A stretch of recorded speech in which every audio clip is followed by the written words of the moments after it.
What is going on, guys? Welcome to Greggles TV Daily Rewind. It's where we go back and we can give you all of your tech news stories from the past 7 days in one single video. And in this video, we talk about a lot of hypotheticals like, is Samsung getting too weak? Are they not giving us enough value for our money? Are they not pushing the envelope at all? We also talk and show off in video and photos the LG Rollable smartphone that never came to fruition, but someone got a hands-on with it and we show that off. It's a very, very cool product. We also talk about the iPhone 14 Pro Max and my Galaxy Z Fold 4 and so much more. Alice S23 Ultra. So check out this week, enjoy it, and we'll see you in the next one. The story of the day is about another folding phone, a folding phone I did have, but this is the successor, the Vivo Fold Plus. So let's check this out because we've got some preliminary specs going on here. So it looks like the Vivo X Fold Plus will have and we've kind of spoken about this a little bit, but a little bit more is coming out. Snapdragon 8 Plus Gen 1 processor, same as the Z Fold 4. A new, stronger hinge. That's good because I didn't even think the hinge was that bad already, so make it stronger, why not? 19 Display Mate A+ certifications, meaning the displays are going to be freaking amazing. Zeiss co-developed camera. They had Zeiss developed co-cameras last time as well. Zeiss T-coding, I'm assuming that's on the cameras. Wired 80-watt charging, so the charging on the wired side has gotten faster. It used to be, I think, 67 watts, if I'm not mistaken. Wireless, 50 watts, which I think it was 50 watts at last time as well on the wireless side. Battery is going to be a total of 4730 milliamps. So, pretty good sized battery. Would you want more? Definitely. And there's going to be a red color option. I don't think red color is going to be the only option, but there will be a red color option. And again, I think the big takeaway from this on that folding phone for Vivo X Fold Plus is it going to come out in more markets other than China? The rumor is potentially, it sounds like it will. It sounds like, I don't think it's going to come out in America, unfortunately, but Europe and some of the other Western countries as well. Yes, it should come out, it sounds like anyway. We'll have to wait and see, but so far it looks like a very, very solid, at least spec-wise, competitor to the Galaxy Z Fold 4. And obviously specs don't always tell the story because for me, the software is a lot better on the Samsung side versus the Vivo side on the last generation. Next up, this is the point where I'd probably hold up my Galaxy Z Fold 4, but I don't have it. And I already set my Z Fold 3 back, and Z Fold 4 again has been sent back today to get fixed. But this is kind of craziness. I saw this on Reddit and I just cannot imagine doing this on a regular basis. Going naked on your Galaxy Z Fold 4. No, not naked like no clothes, like naked, no case. Like, this is just scary stuff. So this is what the guy said. He basically said that, took my case off for the first time since I got the phone, and it feels somehow as if it's half as thick. And the matte back is super nice. Still not going to fully convert to the caseless life, but wow, I get it now. And there were some comments in there, I think some good comments at that, saying, yeah, the phone feels and looks good. If I could go caseless, my clear case will have to do it for now though. The phone is so slippery and too expensive to not have a case on it. Also, this other note, that was a good note, I should say, saying that the S Pen is keeping me from going caseless if it were only magnetic. I mean, it's scary. You think about the fragility of any phone for that matter with no case on it. If you drop it, there's a high probability no matter what phone it is, it's gonna break. Z Fold 4, any folding phone for that matter, especially the Z Fold 4, there's a great probability with a light case or with a no case, and you drop it from a good distance, there's a really good chance you're gonna break it. So I think that's the big kind of takeaway from this. Like, I could not imagine going caseless on the phone. I would definitely have to put, the person was right, it is kind of slippery, so I'd have to put a case on it. And even if I didn't put a case on it, I'd have to put a phone grip on there of some sort. It's just, you cannot go that lifestyle without having something to make it more comfortable to hold and easier to hold at the same time, because it's just a kind of a ungodly device to hold in your hands. But first story of the day has to do with the price of the Pixel Watch. Pixel Watch is going to be kind of expensive. Now, we talked about the 5G or the LTE version of this watch being $399, but what about the Bluetooth Wi-Fi version? Looks like that version is going to be more expensive than Samsung watches on the market today. That's going to be $349. Samsung watches, you can get them for like $279 and $309, which are cheaper than this and have newer processors, bigger batteries. It's kind of weird, but I think that what they're trying to do here is, one, the price of those, the LTE and the the Wi-Fi version is only $50. I think they're trying to make it so it's like, hey, it's only $50 more if I get the LTE version, and maybe I'll spend that and I'll be able to get the LTE version and be able to get this amazing experience and have data basically everywhere I go as long as I pay for it. The other part of that is I think they're gearing their watches up in terms of the pricing to be going against the Pro versions, say against what Samsung has created, because the prices I mentioned earlier, the $279 and $309, are for just the regular Galaxy Watch 5, not the Pro version. But still, it's still pretty expensive. So we'll see where they go with this and if the price drops or not. But generally, like I've said in the past, Pixel makes some good stuff. Since my Galaxy Z Fold 4 is in the shop right now getting fixed, I've been using the Pixel 6 Pro for this whole trip so far. And I'm glad in a way, because this takes amazing photos. I've captured some really great photos with this so far, easily on this trip so far. So we'll keep our eye on the Pixel Watch. It should be out in October. And the last story of the day is all about the Galaxy Z Fold 4 and Flip 4, and a feature I would guess most of you would want. Why not? Especially if you were paying the same price as what you paid just recently. And to be honest with you, especially on the Fold 4 side, that phone being $1,799, especially on the base side, you would want this. I mean, do you need it? Probably not, but I think it's something that should probably be included with their most expensive phone, and that is that they're in China, the Z Fold 4 and Flip 4 versions, also known as the W23 and W23 Flip, may have 16 gigs of RAM. Now, if you don't know what RAM is, RAM basically allows you to run more apps and without losing any performance in your phone for the most part. I mean, obviously the processor and RAM kind of run hand in hand together, but basically RAM is going to allow you to have more apps open and not lose too much performance in what you're doing, as long as you know, with all the apps that you have open. So that's kind of why you'd want it. And it really just, it's weird to me. I mean, I know they're trying to keep the prices low on these folding phones, but come out with the two versions. Come out with the Pro version, come out with the regular version, let people decide. The version that they put out this year, make that the regular version, and then in the Pro version, put the very best cameras you have, put the most RAM, put the most storage, put water resistance and dust resistance. Make it bigger, make it a bigger battery. Like, do the things that would make it a Pro version. Give people that opportunity. The story of the day has to do with the Pixel 7 and 7 Pro, and for my folks in India, because this is a pretty big deal, especially if you've been wanting to get the Pixel 7 and 7 Pro when it comes out in October. This is coming from Ishan Agarwal, who said is that the Pixel 7 and 7 Pro India launch is now confirmed. Yep, the phones are coming to the Indian shore through Flipkart soon. Global launch is October 6th. Let's wait for pricing and availability details for India. But the good part of this, again, is that the Pixel 7 and 7 Pro are coming to India. So I thought I'd share that. India, you're one of my biggest audiences. I'm gonna give you a big hug. Ooh. Awesome. Broken Galaxy Z Fold 4s, why not? This might be a Fold 3, but ultimately it's a Galaxy Z Fold phone.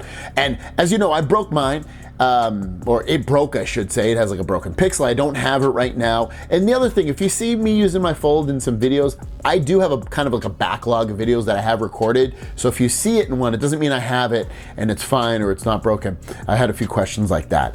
It's just because those videos are a little bit old.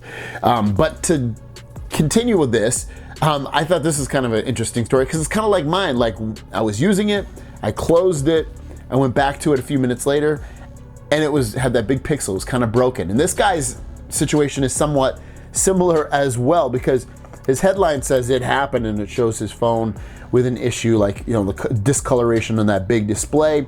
And ultimately, I guess he put it down on a table, and someone asked him, how does actually putting it on a table result in that? And he said, something urgent got my attention, so I had to put it down. I was folding it and put it down on the table at the same time and ran to go check. It was a false alarm, everything's fine, don't worry. When I came back and opened it, the display looked like that. I don't think putting it down on the table caused it, but they asked if there was any situation or anything that would have caused it. So I said the only thing that happened right before was that he closed it. So I guess it goes to show you that be careful with these Z Fold phones. And I know, it's the phone, like, it's like one of those love-hate things. The hate part is like, dude, you gotta be sometimes fragile with the phone. You gotta be like, treat it like a little baby. You can't just drop that thing. But sometimes you can drop. I don't mean you can't drop a baby, but you can drop the phone sometimes. It's absolutely fine. I dropped my Z Fold 3 a bunch of times and it was absolutely fine. But yeah, it's like so annoying. And ultimately, I guess he has to pay $150 because I guess he doesn't have insurance and it's out of warranty or something like that. So I guess it is a warranty issue, but so they're not gonna charge him an arm and a leg, but I guess not that bad having to pay only $150 to get it fixed. And our last story of the day is about my Galaxy Z Fold 4 and what's going on with it. So I think I told you a couple days ago, I shipped it out to Samsung on Monday. It was overnighted and I got an email that they received it. And this is kind of the timeline of everything. So the email that I received that they sent me ultimately said that they have received my Samsung, and it tells the model number of the phone, on September 20th at 1:10 p.m. And for real-time repair status, please click the self-tracking button on the right. And as of right now, when I click that number and I look through it, there's nothing going on with it. It just says they received it. So they received it. I think they're saying it's gonna take up to 4 business days for it to actually get fixed. It might not. I'll be surprised if it takes 4 business days. I really think that they're gonna have this fixed either today or tomorrow, and I really think I'll have it back by Friday. That's my guess about it, but they do have it, and now it's just a waiting game of getting it fixed. And hopefully they don't come back to me and say, you did it, dude. You're the one that broke it. It's not a manufacturer's defect. I think it's a manufacturer's defect, but we'll see, I guess, when they come back to me with what they say. But let's talk about the status of my Galaxy Z Fold 4. Is it fixed? Is it not? What is the status of it right now? Well, it's under inspection right now still. So don't have any update in terms of, hey, it's been fixed, it's this issue, this is when you're gonna go to get it back. So this is basically day 2. I was predicting it's gonna be fixed, I think I said today. So I'm still hoping, hopefully I'll get it back tomorrow, which would be Friday, but it's looking like what's probably gonna end up happening is my guess at this point is that it probably at earliest would be fixed either the end of today or tomorrow, and I wouldn't get the phone back until Monday or Tuesday. Now I'm guessing Tuesday or Wednesday is when I'll probably get my phone back. Next up is about Dynamic Island. As you know, Dynamic Island is the newest thing on Apple phones, and it basically just cuts a piece out at the top there with your camera and the Face ID, but then it also allows you to interact with it to, notifications and do things like that and control apps and stuff like that. Well, what if you wanted that on your Android phone? Well, there's an app for that. It's a free app. It's called Dynamic Spot Multitasking, and I'll link it down below if you want to download it. There is a paid version of it too if you go in there into the app that'll add more features for $5. But basically, I have it installed. Let me just turn this brightness down because that is extremely bright for the camera. I have it on this phone right here. I think you can probably see it. Ultimately, I can tap on it and it'll do different things. So I have it open right here. I can tap and it'll bring up my YouTube. If I had a notification pop up, it would do the similar thing. So it's kind of cool. So if you want to install that, let me make it a little bit brighter, I don't know how well the camera's gonna pick it up, but you can see it right there. Kind of cool thing. If you want to download it, again, I'll link it down below. It is a free app. And our last story of the day is something really, really cool. We've been talking about rollable phones for years now, and we really haven't seen them in hand per se of how they look. We know that in 2023 that there's going to be a rollable phone. We've spoken about this in the last couple of days or so, and it's going to end up being a Chinese manufacturer. But at one point, there was hard rumors and information going around that LG had a rollable phone. It never got released, but someone got their hands on a prototype, and here it is. There's a whole YouTube video on it. I will link the video down below. I highly suggest you watch the video, but this is some photos of the hands-on device of the unreleased LG rollable phone, and I don't think this will ever come out due to the fact that LG doesn't plan to be making phones any longer. But I mean, you can probably see the clip playing. It's absolutely amazing. The way it kind of works is, I'm just gonna turn the screen off, but basically there's multiple ways, but you can use 3 fingers to close it, 3 fingers to open it, depending upon how you swipe it, and it kind of opens and closes and stuff like that. And then there's also a menu that you can bring up that would also open and close the phone as well. I see this rollable phone and I think to myself, okay, I can see it being thinner potentially than a foldable phone, and you don't have to deal with the hinge, but you do have to deal with a motor. And I think at that point, it's like, which evil are you picking? And when I say evil, I mean, you know, a foldable phone like the Galaxy Fold has a hinge which could break, and then a rollable phone has a motor that could break. So it's like, there's a good chance both of those are gonna end up breaking down. I would bet that the motor in the rollable phone would probably break first, would be my guess, because it's mechanical and it's actually a full-on electronic moving part. And then at that point, it's like, all right, definitely get insurance with that. But it's still, I think it is a cool thing. It is something I'd want to experience and decide on that point which one I'd rather have. Also, you got to come into consideration that even if it's a couple of seconds, is it faster to just open up the fold phone, or is it, you know, fast enough to open the rollable phone? So that our story of the day has to do with the Pixel 7 and 7 Pro, the successor to, I don't even have it open. Oh my God, this phone, the Galaxy, I'm so used to saying Galaxy, the Pixel 6 and 6 Pro. Now, what are we expecting to see, and what are the expected prices for the new Pixel 7 and 7 Pro? Well, it looks like the prices are gonna be exactly the same, meaning it'll be $599 for the Pixel 7, 128, and $699 for the 256. And then if you get the Pixel 7 Pro, it's gonna be $899 and $999 for the 128 and the 256 gigabytes, respectively. And what are you expecting to see in these phones? Well, it looks like what we're expecting to see is a little bit of this, that being the 7 and 7 Pro will be refined versions of the 6 series, keeping the design same, allowed Google to improve the internals while setting the price the same. Expect improved thermals, network connectivity, and fingerprint performance. So basically what we're looking at here is, and what to expect really is, like he said, improved thermals. There was some heating issues going on with the Pixel 6 and 6 Pro when it first came out. I didn't have any issues. I haven't had any issues, I should say, since I've been using it. Also, network connectivity. Again, I get pretty good network connectivity, but if you can always make something improved and better, I'm fine with that. Fingerprint, it was kind of crappy in the beginning with the 6 and 6 Pro, that under display fingerprint sensor, but once Android 13 came out, it was fixed massively, so don't have anything too agitated about that. Really, the biggest thing for me is improving the brightness of the display. It's just, I've said it 7,000 times, it's just too dim of a display. You know, I'm at 60, what am I at right now? I'm at like 70% basically, and this is not bright at all. This is like 20 or 30% on a Samsung, it's crazy. And then continuing on with the Pixel 7 and 7 Pro talk, pre-order date for both phones is currently listed as October 6th, which is what we expected.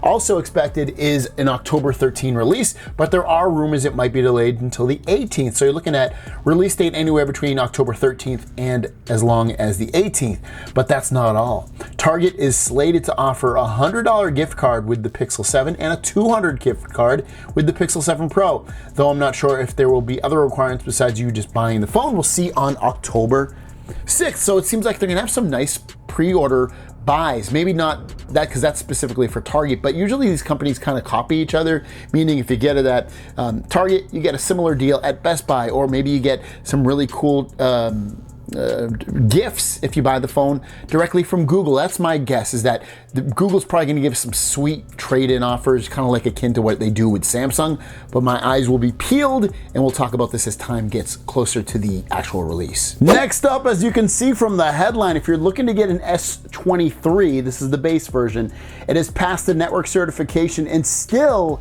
uses the same basic specifications as 25-watt charging.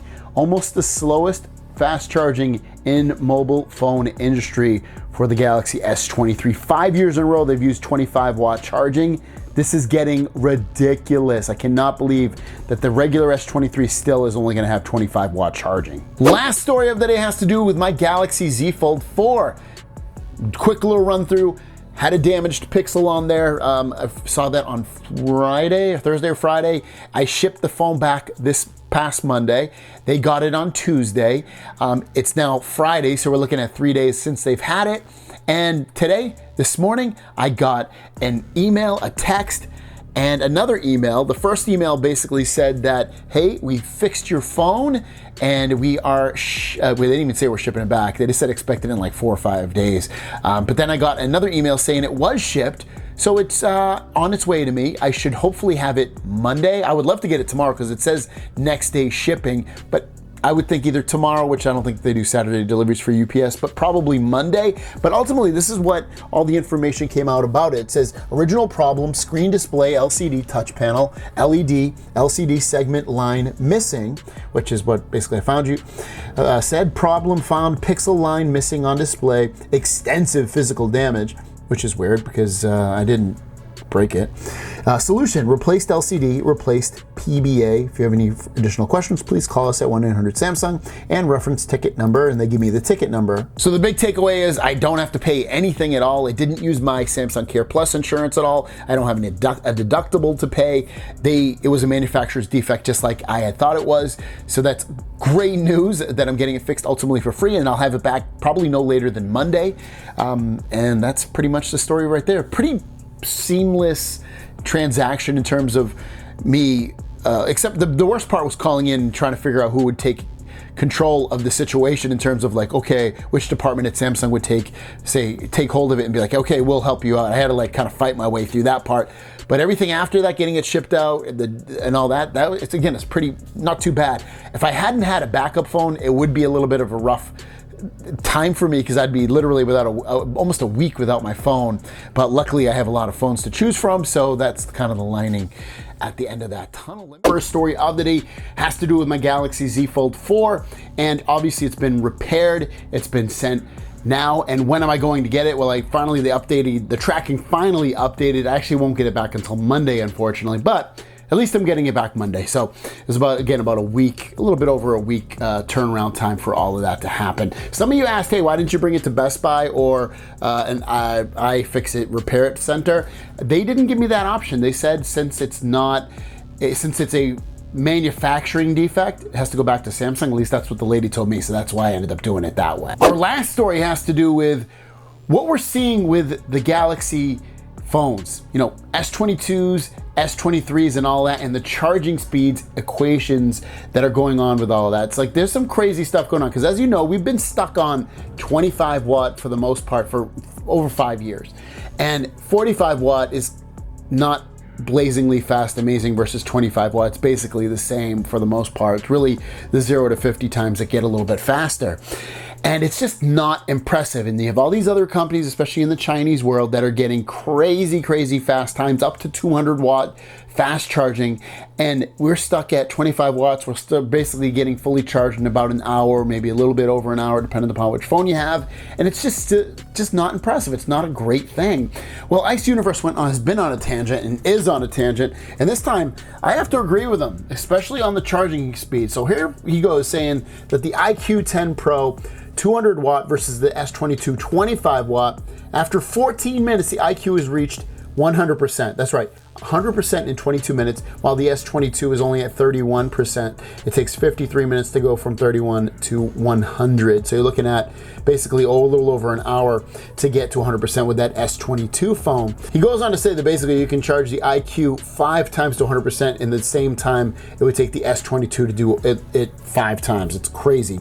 He also goes on to say that the IQ 200 watt is fully charged. The temperature is only 2 degrees Celsius higher than that of the S22, only 36 degrees Celsius. Incredible. Contrary to your perception, right? I have the evidence. How about you? Please come with evidence. The new fast charging technology affects battery durability. So he's going at people with that. He continues to say that Samsung's current 45 watt charging temperature is even higher than the 200 watt new fast charging technology. Is it safe? As I said, all of Samsung's problems boil down to cost savings. You really don't have to look for a rationale for Samsung absurdity. It's silly. I agree with him. It's crazy. And he has his own backup truth of all this stuff. It's crazy what we're stuck with on the Samsung side. And, you might say, okay, well, I only charge once a day. But how would it be if you could charge once a day in like 20 minutes? Like, how incredible would that be, rather than wait to have a full hour? Or maybe you only had 15 minutes. It would literally almost charge your phone fully in 15 minutes. With that kind of thing on a Samsung, you're going to be at like, what, 30% or something like that, if you're that lucky. So it's not really that impressive, and you're paying top dollar for these phones. And a lot of time, those other Chinese manufacturers, the phone might not be as good in a lot of ways, but how much more is it to put a faster charging speed in a phone? It can't be that much. So it really is a space and a place that Samsung needs to improve, is the fast charging, because it's terribly disappointing and it's way long in the tooth. Everybody's passing them. I mean, Apple and Google have higher charging wattage, but they don't charge as fast. So even though you might get higher wattage, you have to live by that and get faster charging speeds as well. And it just shows if the battery's not overly heating up, like the test he shows, then the battery won't get killed as much. So Samsung, come on. Or it looks like we're gonna have to wait at least 2 or 3 years to even get faster charging speeds, because it seems like the 23 Plus and 23 Ultra seems like the fastest you're probably gonna get is 45 watt again. First story of the day has to do with a little bit of pissing on Samsung some more, because I want them to change. I want them to improve. I want them to push the needle. I want them to really change things up. I want to feel like stuff is fresh. The reason that I love technology is because it helps improve our lives. It lets us try new things that maybe we haven't tried before. It improves things. It maintains a certain stability of life that we expect. And most of those things Samsung does a great job at, but pushing the needle, changing things, making it crazy better. They're not doing it in some ways, and this is definitely one way they're continually not doing it. This has to do with the Galaxy S23 Ultra, their most premium phone that they released, not price-wise, but definitely spec-wise. And it says that the Galaxy S23 Ultra is network certified and still comes standard with 25 watt charging, but I think it will support 45 watt, just like the S22 Ultra will. All in all, no surprises. And that's really what it comes down to. Samsung's at the point where we're not getting pretty much any surprises. Every phone, sure, are they adding a couple things in here? Yes. But is it, when you break things down, is it enough to upgrade when we, go nuts to bolts? For most people, probably not. For someone like me who does want those couple extra features, even if they're not worth the price tag that you're paying in return, probably not. But it's still, I love technology, so even if you give me something a little bit, I'm still gonna be kind of excited for it. But I'm with Ice Universe on this one. Samsung, I know, again, a lot of things they do right. There's things they really need to push and really get to that next level to catch up to some of these other companies that are pushing the envelope in ways that they are not. And the last story of the day is just me missing my Galaxy Z Fold 4. I mean, it's been about a week since I've had it, and I've been using the Pixel phone, and I have to admit, I like the Pixel phone. There's really, a couple things that I wish were improved, but ultimately I do like this phone. It's quite fun to use. It's a slightly different take on Android than how Samsung does it. It feels snappier as well, like the animations, just the overall usage. So like those kind of things. I do like the camera's also more reliable than a Samsung camera for me in my eyes. But there's something about that folding phone that just makes you miss it. And I got a question from Steve Raggib saying, basically, I know you love folding phones, but why if they're so fragile? And the real answer is, and I say it all the time, they are so fun to use. The form factor is so interesting and different. And they're easier to use for me, at least on my eyes. Like everything can be so much bigger, but even when you make it bigger, it doesn't deform the screen to where it's like, oh my God, the font is too big and that's all I can see. I can't see anything else. The phone's big enough that it doesn't have that issue for the most part. So that's really why I love folding phones. They're just fun to use. Now, you might feed back to me because of my last story saying, you just said Samsung's not pushing the envelope. These are fun, they're different. I agree, but again, when you're looking at the Fold the last couple of years, Fold 2 to 4, there's not a lot of reason to upgrade. Sure, you're gonna get a little water resistance here, some better cameras, and what do you want? I do want the faster charging. I do want a bigger display, way bigger on the outside and inside. I do want, what else do I want on there? I want a bigger battery. I want better battery life. There's things that they can do that would improve. I want better feeling to this in terms of animations and things like that. There are things that they can do that aren't massive, but they're big time things that would feel fresh for the design. Because right now the folding design's getting it's not long in the tooth. I don't think we're there yet, but it's getting like that if they keep all these iterations basically the same. But to answer your question again, I think they're so fun. But if you have a folding phone, why did you choose one? Why do you love it? Put it in the comments down below. Have a great day, and we'll see you down the road.